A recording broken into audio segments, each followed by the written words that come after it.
सत्र आज से प्रारंभ हो रहा है। शीतकालीन सत्र में प्रतिभाग करने के लिए आ रहे सभी माननीय सदस्यों का मैं हृदय से स्वागत करता हूं। आज से 24 दिसंबर तक शीतकालीन सत्र में माननीय सदस्यों को सदन में अपने मुद्दों को उठाने, उत्तर प्रदेश की जनता के हित में और उत्तर प्रदेश के विकास से जुड़े हुए तमाम अन्य कार्यों को आगे बढ़ाने, विधायी कार्यों को आगे बढ़ाने और विभिन्न विभागों में जो नई मद हैं उनके लिए सप्लीमेंट्री डिमांड्स के लिए भी यह शीतकालीन सत्र अत्यंत महत्वपूर्ण होगा। इस अवसर पर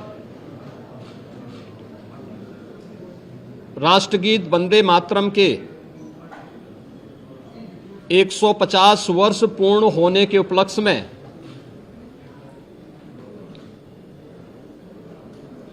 एक महत्वपूर्ण चर्चा और वंदे मातरम गीत के रचयिता के प्रति कृतज्ञता ज्ञापित करने का भी एक अवसर उत्तर प्रदेश विधानमंडल के सामने होगा, क्योंकि उत्तर प्रदेश की स्थापना का दिवस और राष्ट्रगीत के रूप में वंदे मातरम को भारत के संविधान के अनुसार मान्यता प्राप्त होने का नोटिफिकेशन एक ही तिथि इस महत्वपूर्ण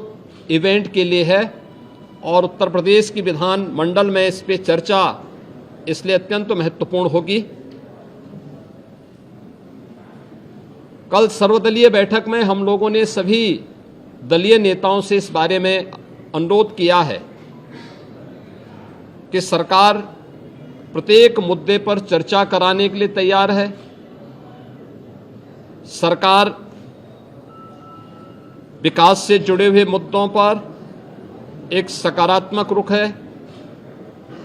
और सभी दलों का हमें विधानसभा सत्र को संचालित करने के लिए उनके सहयोग की भी अपेक्षा है। देश का सबसे बड़ा विधानमंडल सुचारू रूप से संचालित हो और ये अब तक लगातार एक सही दिशा में आगे बढ़ा है, क्योंकि लोकतंत्र से जुड़े हुए पवित्र स्थल जब चर्चा परिचर्चा का विषय बनते हैं तो जन विश्वास पर जनप्रतिनिधि खरा उतरता है। हमारी इच्छा थी कि सत्र अधिक दिन चले, लेकिन माननीय जनप्रतिनिधिगण ज्यादातर वर्तमान में मतदाता सूची की जो विशेष पुनरीक्षण की कार्रवाई चल रही है इस कार्यक्रमों में लगे हैं और यह लोकतंत्र की शुचिता, पारदर्शिता और प्रभावी होने के लिए अत्यंत महत्वपूर्ण भी है। तो विभिन्न जनप्रतिनिधियों ने इस संबंध में अनुरोध भी किया था कि आवश्यक विधायी कार्य और सप्लीमेंट्री डिमांड्स के साथ ही कुछ महत्वपूर्ण अन्य कार्यों को लेने के बाद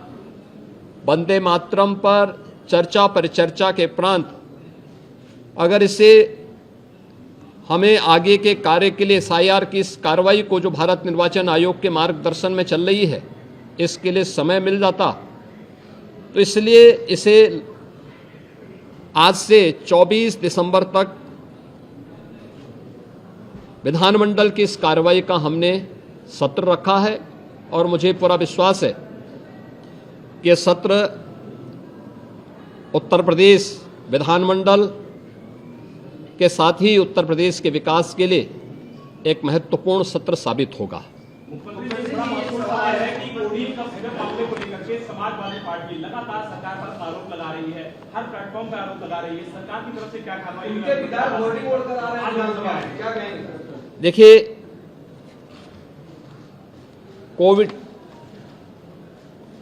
कोडीन फास्फेट यह एनडीपीएस के अंतर्गत आने वाला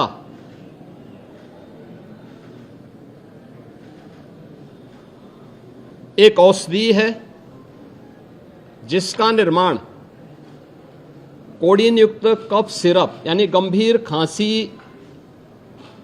के लिए कफ सिरप बनाने के लिए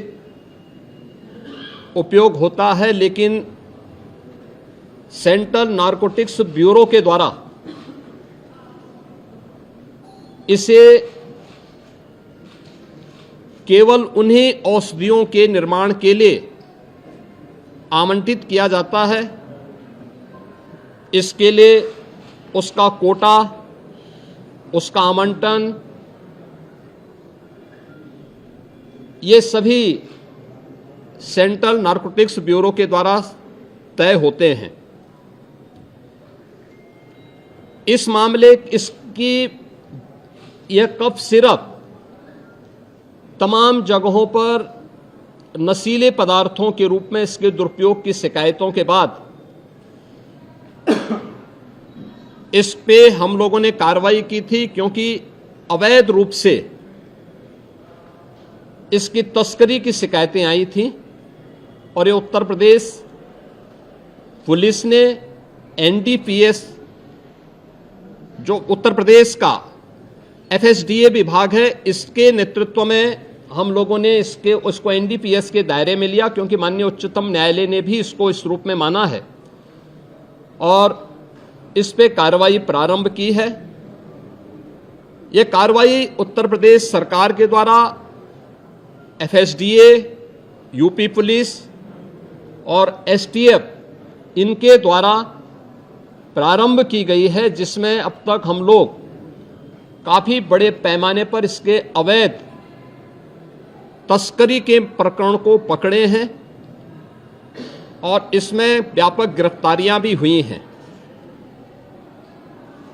यह हर व्यक्ति जानता है कि हर माफिया के संबंध समाजवादी पार्टी से रहे हैं और मुझे लगता है आज विधानसभा में तो कार्रवाई संभवतः नहीं चलेगी, क्योंकि विधानसभा के हमारे एक सिटिंग माननीय सदस्य के आकस्मिक निधन के कारण वहां कॉन्डोलेंस होगा, लेकिन विधान परिषद में हमारे विधान परिषद के नेता सदन इस मुद्दे को वहां पर अगर उठेगा तो जरूर इस मुद्दे को वहां पे रखेंगे, अन्यथा हमारी ओर से कोई माननीय सदस्य बाहर भी अगर सदन में उठेगा ठीक है, बाहर उठेगा तो बाहर भी उसका जवाब देगा। लेकिन प्रारंभिक जांच में सामने आया है कि उससे जुड़े हुए जिन अभियुक्तों को एसटीएफ या यूपी पुलिस की कार्रवाई में पकड़ा गया है, उनके कुछ संबंध समाजवादी पार्टी से सामने आए हैं और समाजवादी पार्टी जो अपने कार्य के अनुरूप जिसका जो बदनाम हो चुकी है और पहले से कुख्यात है, इस पूरे मामले में भी उसकी संलिप्तता आएगी। चूंकि एसआईटी एक राज्य स्तर की एसआईटी इस पूरे मामले की निगरानी कर रही है, जिसमें यूपी पुलिस, एफएसडीए, इनसे जुड़े हुए सभी अधिकारी मौजूद हैं। इनके अवैध रूप से तस्करी के साथ साथ इससे जुड़े हुए अन्य जो महत्वपूर्ण पहलू होंगे, किन किन लोगों के पास ये धन गया है, ये बातें भी सबके सामने आएंगी और इस बारे में पूरी रिपोर्ट आने के बाद ही इसके बारे में कुछ कहा जा सकता है। लेकिन ये जरूर मैं कह सकता हूं कि जो सपा प्रमुख के द्वारा कहा जा रहा है, ये वही स्थिति है कि यही कसूर मैं बार बार करता रहा, धूल चेहरे पर थी और आईना साफ करता रहा। यानी फोटो इनकी है उन माफियाओं के साथ, तो स्वाभाविक रूप से अवैध लेन देन में भी संलिप्तता कहीं ना कहीं सामने आएगी। जांच आने दीजिए, दूध का दूध और पानी का पानी सबके सामने आएगा। धन्यवाद जी।